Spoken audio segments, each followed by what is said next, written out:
Good day guys, ako si Gandhi Santos. Papaliwanag sa inyo yung quiz 1 sa physics. Yun. Ang unang problem natin, meron daw 3 charges. 3 charges. Q1 ay equals to positive 2.5 microcoulombs. Q2 Q2 is equals to negative 4.8 microcoulombs. Q3 is equals to negative 6.3 microcoulombs. Nakalocate sila sa, so yung R nila, no, hindi pala R, location nila sa Cartesian plane. Yung Q1 nakalocate sa 0.20 meters x-axis and 0.15 meters y-axis. Q2 naman nakalocate sa 0.50 meters and negative 0.35 meters.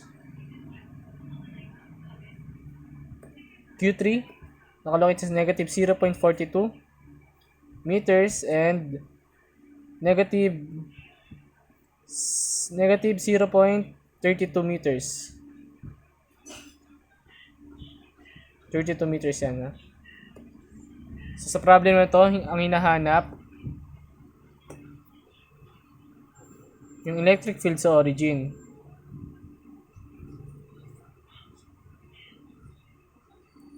So, ang formula sa pagkuha ng electric field ay electric field is equals to the constant K times the charge over the distance.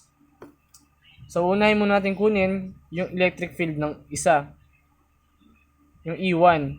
Kasi since tatlong electric field sila, kailangan pa natin hanapin yung ibang yung electric field nila bawat isa bago natin mahanap yung electric field ng origin.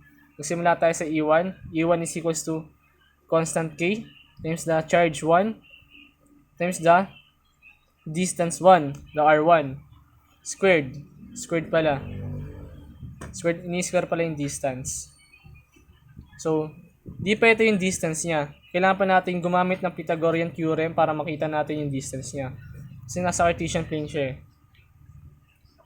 So the distance is equals to 0.20 meters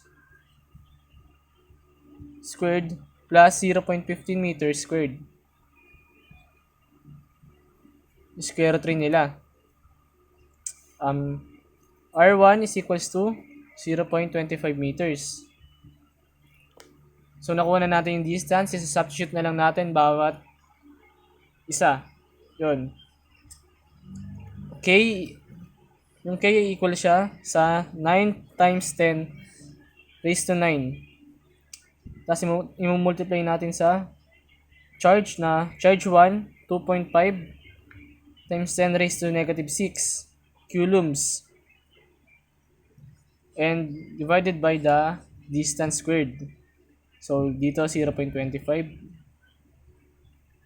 squared. So, E1 is equals to 3.6 times 10 raised to 5 nanocoulombs. Nanocoulombs yung unit sa electric field. Gagawin rin natin yun sa iba pang charges. Ulitin lang natin yung ginawa natin. Isa-substitute lang rin natin. So, sa ito naman, electric field 2.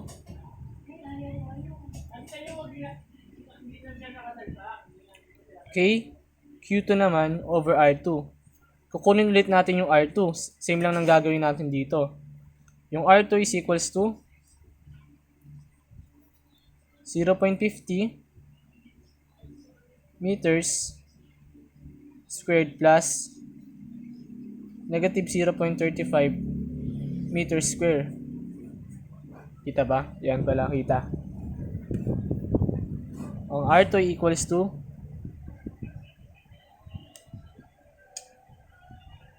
0.61 meters. Substitute lang rin natin. E2 is equals to the constant, 9 times 10 raised to 9 times the charge, negative 4.8, pero nineglect na lang natin siya. Nineglect natin yung negative sign. Microcoulombs or over 0.61 squared. So, E2 is equals to 1.2 times 10 raised to negative 5 nanocoulombs. Sa E3 naman, ganun rin po gagawin natin. Kagaya ng ginawa natin sa E1 ng E2. KQ3 over R3 squared. Kunin ulit natin yung R3. R3 is equals to square root of 0.42 squared plus 0.32 squared. Meters po sila. Mag-equals po sila. R3 is equals to 0.53 meters. 0.53 meters. Isa-substitute lang rin po ulit natin.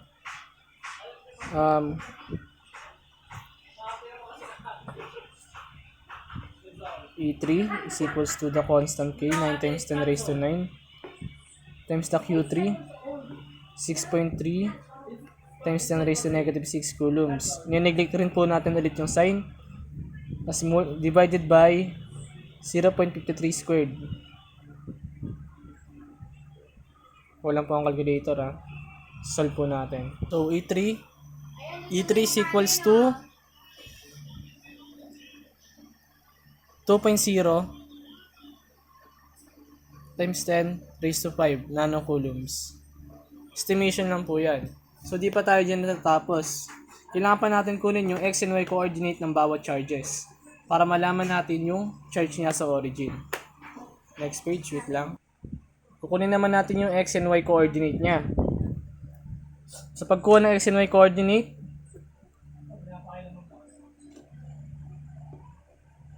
Ex is equals to the electric charge. Electric field pala. Electric field cosine angle. Sa Ey naman, sa y coordinate, Ey is equals to E sine angle. Ang angle na ang angle natin dito ay 60 degrees. Kunin natin yung x and y coordinate ng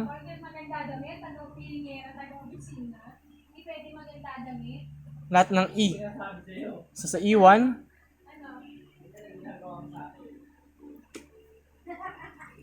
ang electric charge ng E1 ay 3.6 times 10 raised to 5 nanocoulombs. Natin ilagay para madali. Times cosine 60 degrees. Lang calculator po natin. E1x is equals to 1.8 times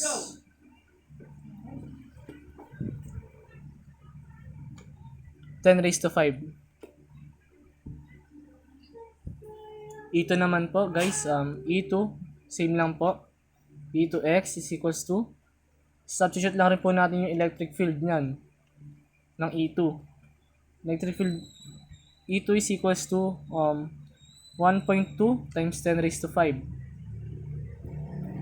Multiply rin sa cosine 60 degrees. Kunin ko lang po yung calculator. E2 is equals to E2x is equals to 6.0 times 10 raised to 4. E3 naman po hanapin natin.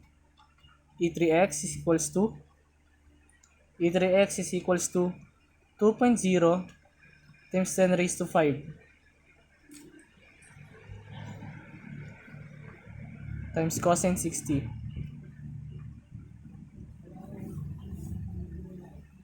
cosine 60 degrees. E3x is equals to E3x is equals to 1.0 times 10 raised to 5. Tapos na po tayo sa E sub x ay EX. So ang gagawin po natin, kukunin po natin yung summation ng bawat isa. So ang summation ay 1.8 times 10 raised to 5 plus 6.0 times 10 raised to 4 and 1.0 times 10 raised to 5 is equals to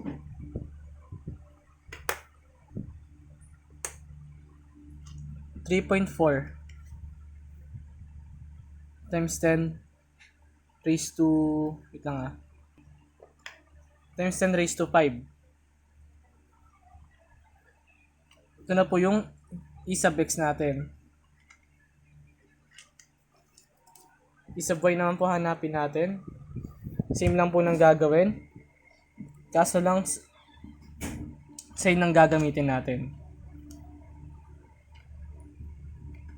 So E1y equals to 3.6 times 10 raised to 5 sine 60 degrees. So E sub 1y is equals to E sub 1y, round up na lang po natin, 3.1 times 10 raised to 5. Tama ba? Check ko lang po. Okay, tama. Ganun, E sub 2 naman po. E sub 2y is equals to 1.2 times 10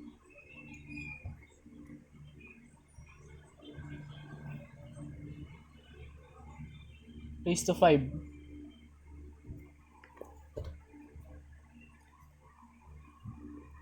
1.2 times 10 raised to 5 multiply by sine 60 degrees. Kakalculator lang po natin.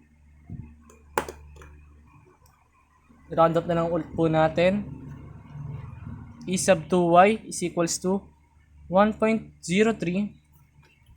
times 10 raised to 5. E sub 3y naman po 2.0 times 10 raised to 5 multiply by sine 60 degrees. E sub 3y is equals to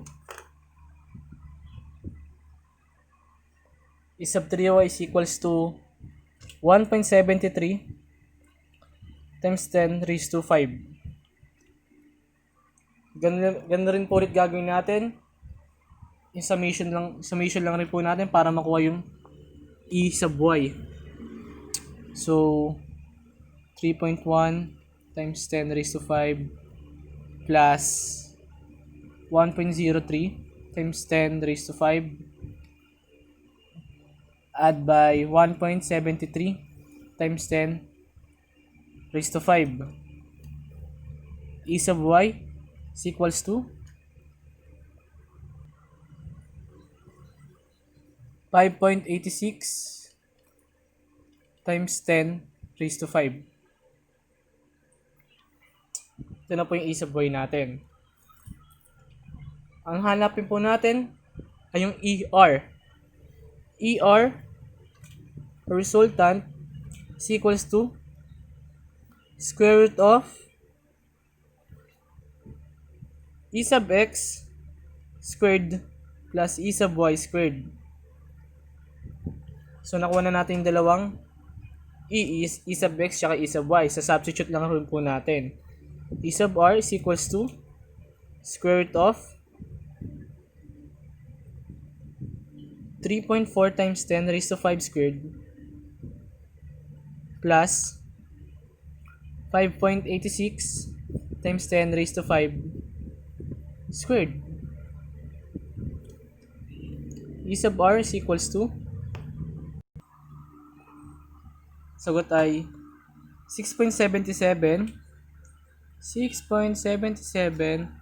times 10 raised to 5 nanocoulombs. Hanapin rin po natin yung angle. Yung angle po ay tangent negative 1.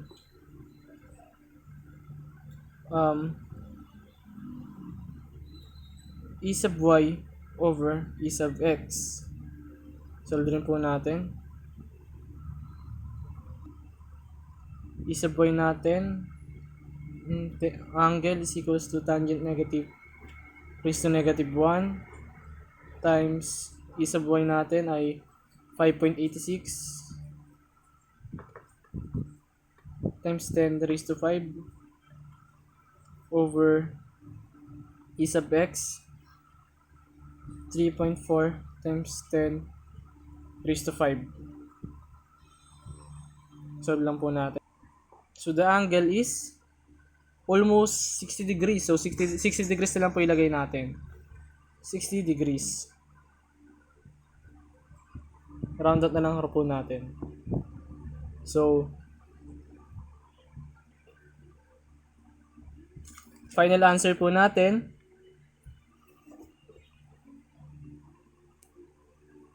the electric field at the origin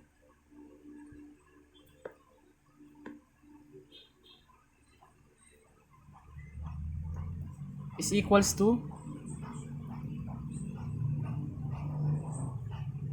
6.77 times 10 raised to 5 nanocoulombs. Ay, Newton per coulombs po pala yung NC. Yun po sa number 1. Meron po tayo next number 2. So, number 2. So, number 2, meron daw pong dalawang charges. The Q1 is equals to positive 4.0 microcoulombs and the Q2 is equals to positive 9.0 microcoulombs. At ang distance po nila ay their distance is equals to 30 centimeters. So, ang hinahanap, saan daw mag-equal sa 0? Sang point daw mag-equal sa 0? Kasi po, separated po sila ng 30 centimeters na line. So, bali ganito po siya. Ito po yung Q1. Meron pong 30 centimeters na pagitan mula sa Q2. Hinahanap po kung saan po magsi-0 dito. So, let's say na ito yung x, ito yung distance y. And dito sila magsi-0. Dito sa point na to. Hanapin natin tong point na to. So, alam natin na x plus y is equals to 30 centimeters. Pwede natin siyang i-equate para maging y is equals to 30 minus x. 30 centimeters minus x. Yan. And also, hinahanap natin kung saan nga sila magsi-0.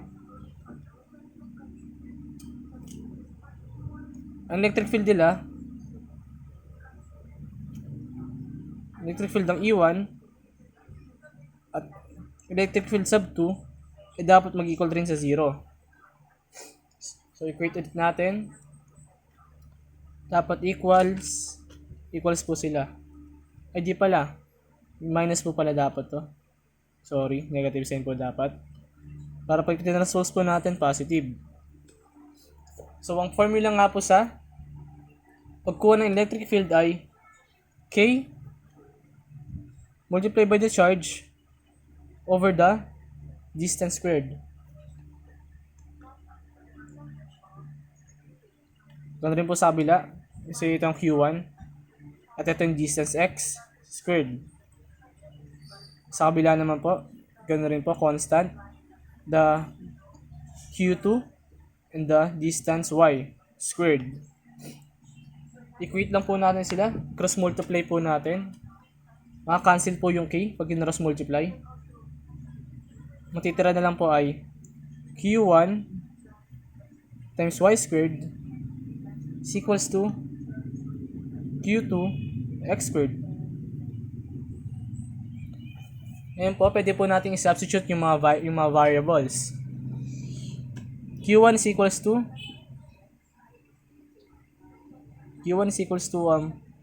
4.0 times 10 raised to negative 6 coulombs y squared is equals to the Q2 9.0 times 10 raised to negative 6 coulombs x squared.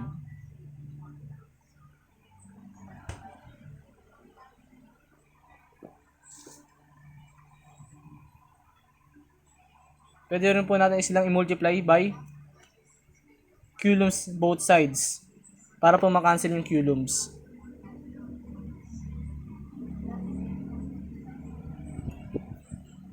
Pwede rin po natin palitan yung y ng 30 minus x since equals nga sila.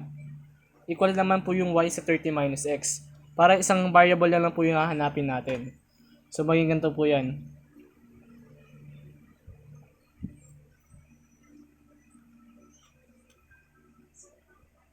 (4.0) times 10 raised to negative 6 times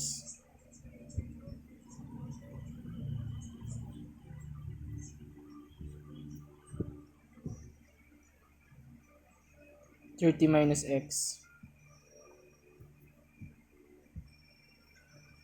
is equals to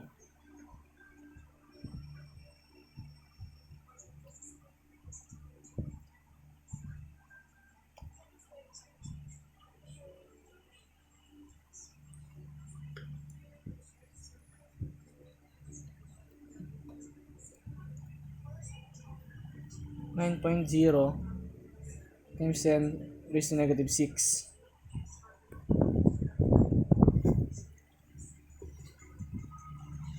So, pwede pa pala natin silang i-multiply ng 10 raised to negative 6 both sides. Ay, divide pala. Tama. Para makancel yung times 10 raised to negative 6.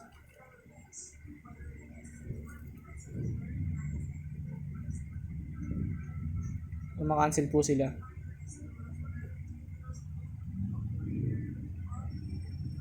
Para maging 4 times 30 minus x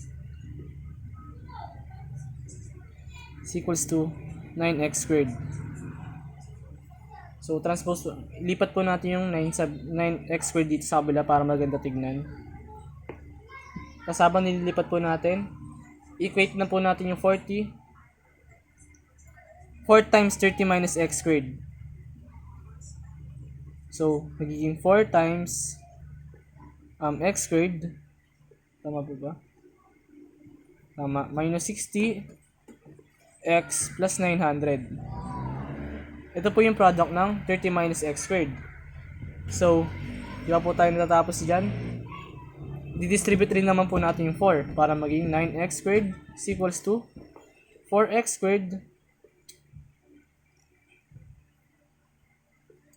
minus 240x plus 3,600. Equate po natin sila sa 0. Transpose po natin yung 9 sub x, ay 9x squared sa kabila. Magiging 4x squared minus 9x squared minus 240x plus 3,600. Simplify the equation.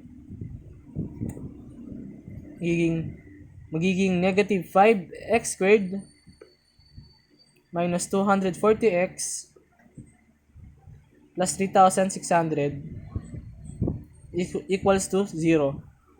So, sa equation na to, kukunin natin yung x niya, yung x.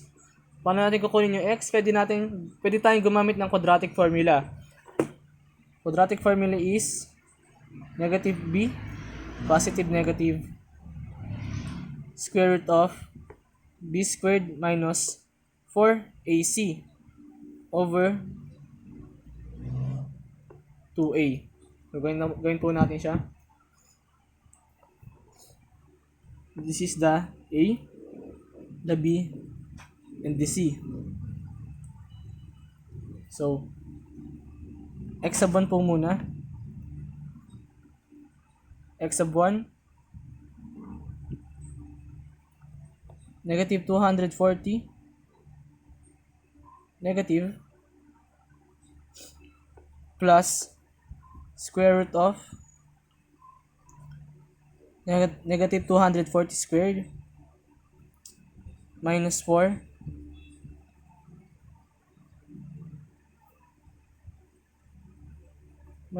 times negative 5 times 3,600 over,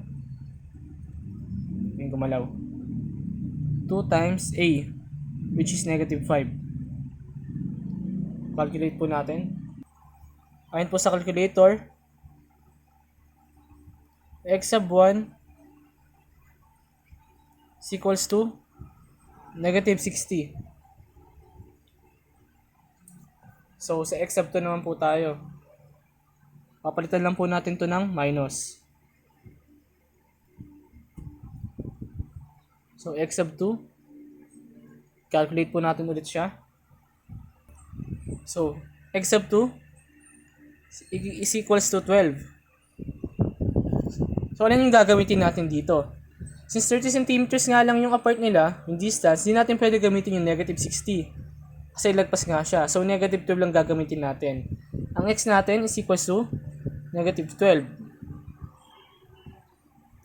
So, hanapin naman natin yung y. Y is equals to 30 minus x. Ang x nga natin ay 12. So, y is equals to 18. Ang sagot dito sa problem na to,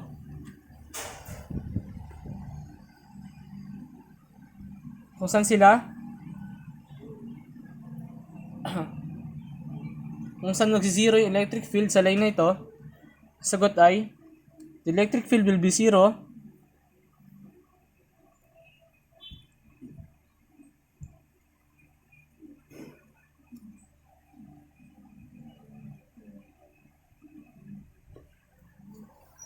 at 12 centimeter from the right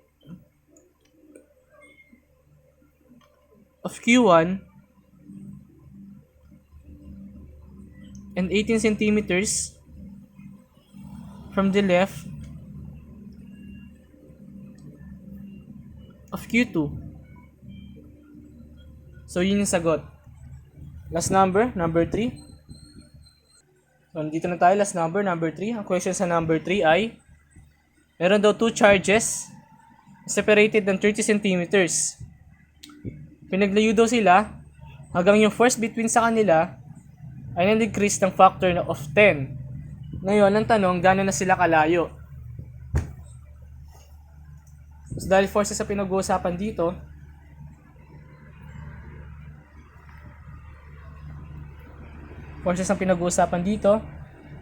ang equation na gagamitin natin ay syempre forces.